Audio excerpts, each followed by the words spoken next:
তো নমস্কার বন্ধুরা, আজকে আমরা বানাতে চলেছি ছোলার ডাল।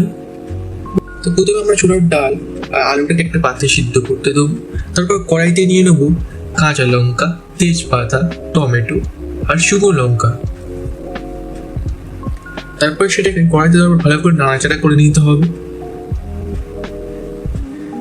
এবার দেবো আমরা সেই কড়াইয়ের মধ্যে একটু জিরে এবং একটু তেল। আমরা চাইলে এই ফোড়নটি প্রথমেও করতে পারি বা পরেও করতে পারি।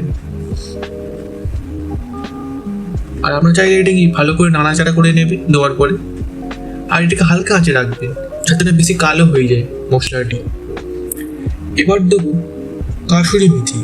আমরা চাইলে ধনে পাতাও দিতে পারি, কিন্তু আমি এখানে কাসুরি মেথি ব্যবহার করেছি। তো এটাকে দেওয়ার পর ভালো করে নাড়াচাড়া করে নেবে।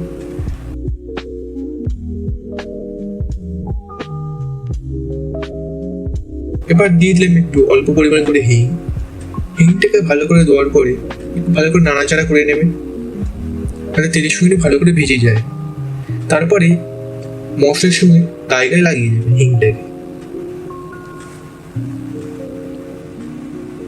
ভালো করে নাড়াচাড়া করে নিয়ে লাগাবে।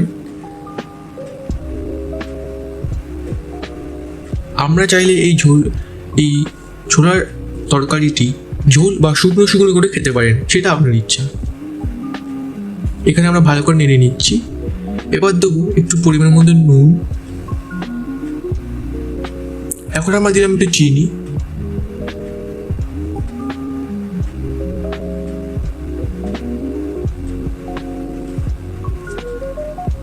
একটু হলুদ গুঁড়ো।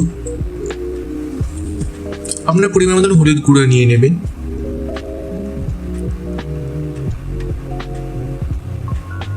এবার নিয়ে নেবে একটু জিরে ধনে গুঁড়ো।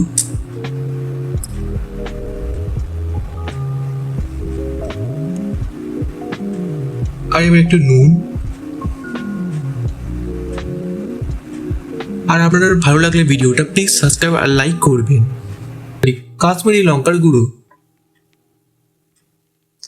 কাশ্মীরি লঙ্কা গুঁড়ো দেওয়ার পরে ভালো করে একটু নাড়াচাড়া করে নেবেন।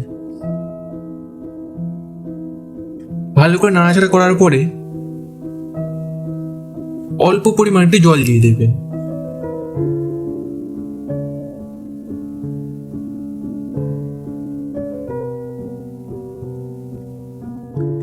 এবার কিছুক্ষণ 2 মিনিট থাকার পরে এর মধ্যে একটু ঘি দেবেন, কারণ নিরামিষ তো স্বাদের কারণে।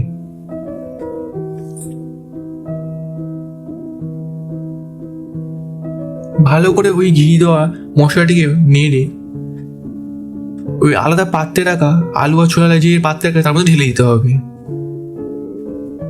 সেটাকে ভালো করে নেড়ে 5 থেকে 10 মিনিট ফোটাতে হবে ভালো করে। তারপরেই তৈরি আপনার নিরামিষ ছোলার ডাল।